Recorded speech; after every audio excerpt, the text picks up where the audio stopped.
Time G20 की meetings की वजह से पूरी दुनिया के जो पावरफुल कंट्रीज़ हैं, G20 मेंबर्स हैं, उनके लीडर दिल्ली में आ चुके हैं और यहाँ पर G20 के हवाले से तो मीटिंग्स होंगी ही, लेकिन साथ ही साथ 15 के करीब बायलैटरल मीटिंग होगी जिसमें इंडिया के प्राइम मिनिस्टर मुख्तलिफ कंट्रीज़ के हेड ऑफ स्टेट के साथ मिलेंगे और उनमें फ्री ट्रेड एग्रीमेंट के हवाले से बात हो सकती है, उनमें बहुत से ऐसे इशू इकॉनमी को लेकर बात हो सकती है। दूसरी साइड पर पाकिस्तान की बात करें तो हमारे प्राइम मिनिस्टर इस टाइम कहाँ पर मौजूद हैं, किन मसरूफियात में मौजूद हैं, और अगर बात करें यूएस की तो बाकायदा तौर पे यूएस ऑफिशियल की तरफ से उर्दू में ये स्टेटमेंट, हिंदी में ये स्टेटमेंट आई है कि हम इंडिया के साथ मिल के काम करना चाहते हैं, जबकि पाकिस्तान की बात करें तो हमें यूएस का वीज़ा मिलना ही बहुत मुश्किल है। आज जारी बात है, एक बहुत बड़ा इवेंट है 9 सितंबर और 10 सितंबर इंडिया के अंदर G20 की जो कॉन्फ्रेंस है वो हो रही है और इस वक्त to this point president Biden जो हैं उनकी मीटिंग भी मोदी साहब से हो चुकी है। हसीना वाजिद भी आज मिली हैं प्राइम मिनिस्टर हाउस में, मॉरिशस के प्राइम मिनिस्टर भी मिले हैं। बट ये जो G20 की ऑप्टिक्स क्रिएट होंगी, बाइडेन, चाइनीज प्रीमियर लीग, ये सारे लोग आ रहे हैं तो बड़ी बात है।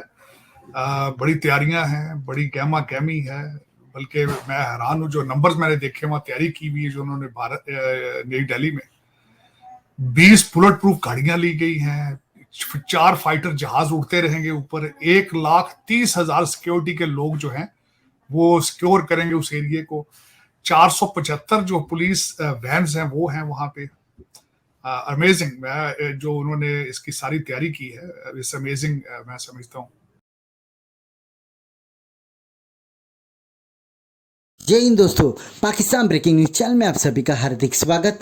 पूरी दुनिया भारत के G20 का अरेंजमेंट देखकर चौंक गई, क्योंकि जिस तरीके से भारत ने अपना कल्चर G20 के द्वारा पूरी दुनिया के सामने रखा, पूरी दुनिया को ये देखकर बहुत ही अचंभा लग गया, क्योंकि पूरी दुनिया भारत से इतने ग्रैंड G20 की एक्सपेक्टेशन नहीं कर रही थी, जहां पर बहुत सारे देशों के दिमाग में ये था कि भारत एक गरीब मुल्क है। पर जैसे ही इन G20 के राष्ट्रीय अध्यक्ष भारत में लैंड हो गए, उन्होंने भारत की ये चकाचौंध देखकर वो शॉक हो गए, जहां पर पाकिस्तानी मीडिया भी G20 को अपने ही देश में नहीं दिखा रहा है, क्योंकि अगर उन्होंने भी भारत की ये डेवलपमेंट अपने लोगों को दिखा दी तो वो अपने ही गवर्नमेंट को कोसना शुरू कर देंगे। और इसलिए पाकिस्तान का कोई भी मेन स्ट्रीम मीडिया G20 को कवर नहीं कर रहा है।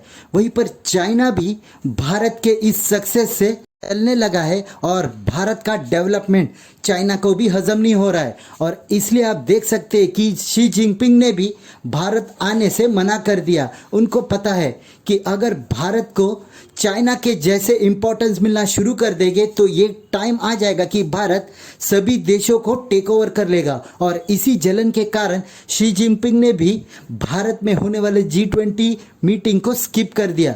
वहीं पर भारत ने एक बड़ा निर्णय भी ले लिया है, जहां पर अफ्रीकन यूनियन को G20 का परमानेंट मेंबर बना दिया, जहां पर भारत इसके लिए बहुत प्रयास कर रहा था। वहीं पर जैसे ही भारत के पास इसकी प्रेसिडेंसी आई तो इनको भी भारत ने परमानेंट मेंबरशिप दे दी, और इसका मतलब यह है कि भारत हमेशा खुद की नहीं बाकी दुनिया की भी सोचता है। तो क्या भारत आने वाले दिनों में UN के परमानेंट सीट भी मिल जाएगी? ऐसे ही वीडियो को अंतिम तक देखते रहिए, लाइक कीजिए, शेयर कीजिए और सब्सक्राइब कीजिए हमारे चैनल को, और बेल आइकन दबाना बिल्कुल भी ना भूले, और आपकी जो भी राय हो उसे कमेंट बॉक्स में जरूर दे। धन्यवाद। इस तरह के जो फोरम्स होते हैं उनके मल्टीपल जो है वो फवायद होते हैं जिन मुल्कों में मुनाकिद हो रहे हैं। ज़ाहिर है मेन फोकस तो इकनॉमिक है, जो बुनियादी तौर पे चूँकि ये एक ड्राइविंग फोर्स भी है दुनिया की बड़ी पावरफुल जो इकोनॉमी के हवाले से कंट्रीज़ हैं, तो इस हिसाब से तो इकोनॉमी तो है ही है, उसके जो बेनिफिट्स हैं, जो दुनिया के साथ ट्रेड और इन्वेस्टमेंट के रास्ते खुलते हैं, ये सारी चीज़ें हैं। लेकिन इतना ही इम्पॉर्टेंट जो है वो ज़ाहिर है एक तरह का जो कल्चरल आपकी किसी मुल्क में जहाँ हो रहा है उसका जो इंट्रोडक्शन है टू विजिटर्स और जो गेस्ट आ रहे हैं और जो पार्टिसिपेंट हैं। क्योंकि जाहिर है कि बुनियादी तौर पे कल्चर जो है एक इम्पॉर्टेंट एस्पेक्ट है लाइफ का, जिसमें फूड है, लिबास है, आपकी म्यूज़िक है, आपका लिटरेचर है, आपकी ये सारी चीज़ें हैं, ये इम्पॉर्टेंट हैं। और इसी की वजह से असल में किसी मुल्क का एक इमेज जो है ना वो डेवलप होता है किसी न किसी तरीके से, जिसमें कल्चरल कंट्रीब्यूशन जो है वो ज़्यादा होता है। अभी मैं देख रहा था, बल्कि मेरा जो पीछे से भारतीय गाने जो हैं वो सुनाई दे रहे थे जब इस्तकबाल के लिए, तो बड़ी बात है, बड़ी तैयारियां हैं, बड़ी गहमा गहमी है। बल्कि मैं हैरान हूँ, जो नंबर्स मैंने देखे वहाँ तैयारी की हुई है जो उन्होंने नई दिल्ली में 20 बुलेट प्रूफ गाड़ियां ली गई हैं, 4 फाइटर जहाज उड़ते रहेंगे ऊपर, 1,30,000 सिक्योरिटी के लोग जो हैं वो सिक्योर करेंगे उस एरिया को, 475 जो पुलिस वैन्स हैं वो हैं वहां पे।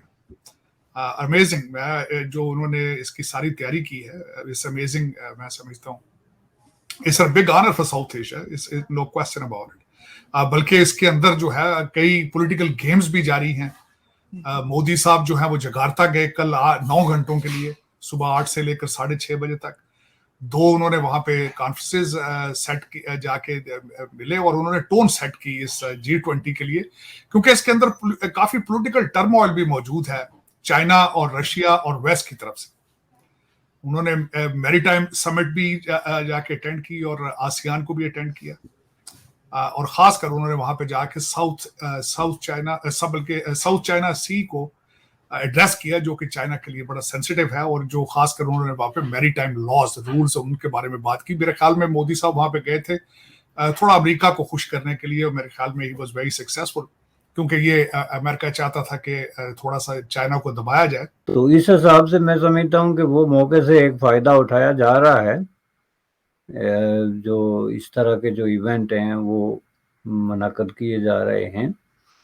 तो रहा सवाल इसमें जो है कि पाकिस्तान इसमें शामिल नहीं है, तो जाहिर है कि इस पे तो बहुत बातें हो चुकी हैं। पाकिस्तान के इसमें ना शामिल होने से अगर इस दुनिया में किसी को नुकसान है तो वो सिर्फ पाकिस्तान और पाकिस्तान के अवाम है। वाहिद जी आप कह सकते हैं नटशेल में, विदाउट एनी जो है वो हेजिटेशन के। तो वो तो उन्होंने अपना नुकसान किया, अपने पाँव पे कुल्हाड़ी मारी है। लेकिन जहाँ तक इंडिया का ताल्लुक है, मैं समझता हूँ कि इंडिया जो है वो इससे पूरा फ़ायदा उठा रहा है, और अभी तो ये एक तरह का रास्ता खुल रहा है, यूँ समझ लें कि ये डोर्स ओपन हो रहे हैं।